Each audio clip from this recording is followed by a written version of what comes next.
go mad for Sylvia Baldock!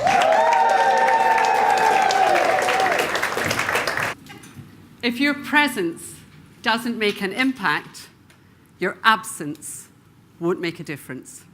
And wouldn't it be sad if after today you went away and nobody could remember anything about you, what you look like, what your name is, and what you speak about? And yet so often, when we're out networking, we try and blend into the background. We don't want to stand out. How many of you look forward to walking into a room full of strangers and initiating conversation? It's a challenge. How long have we got to make that first impression? Give me some figures. 7 seconds? 2 seconds? It's actually a 1/10 of a second. And if you don't look like you're worth listening to, then you're playing catch up for the rest of the time you're on stage. Beautiful colour. So how can we develop more presence? How can we stand out from the crowd? Because it's very easy to blend in, and it's a lot more difficult to stand out. Note the yellow umbrella. Appearance, knowledge, self-esteem, preparation, and passion. It's incredibly difficult not to listen to somebody who's passionate about their subject. Start getting comfortable with telling people what you're great at. About 3 years ago, I was teaching a group of women how to do an impactful elevator pitch.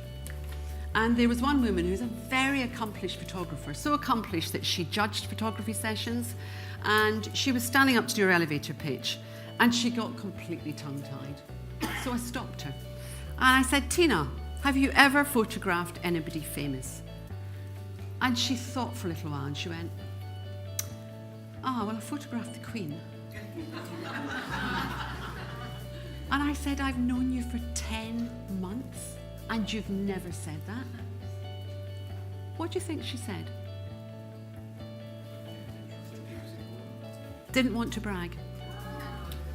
And aren't we brought up not to brag? So I've got a question for you.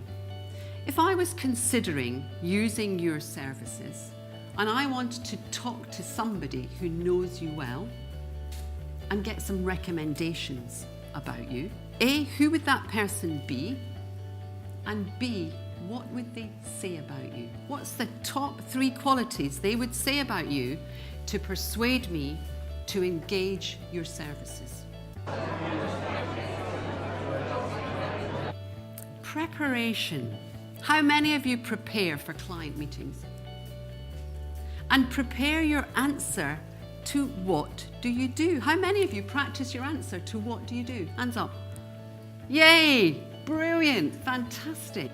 Who prepares for these events? Who knows what they want to achieve when they come to one of these events? Andy. Peter.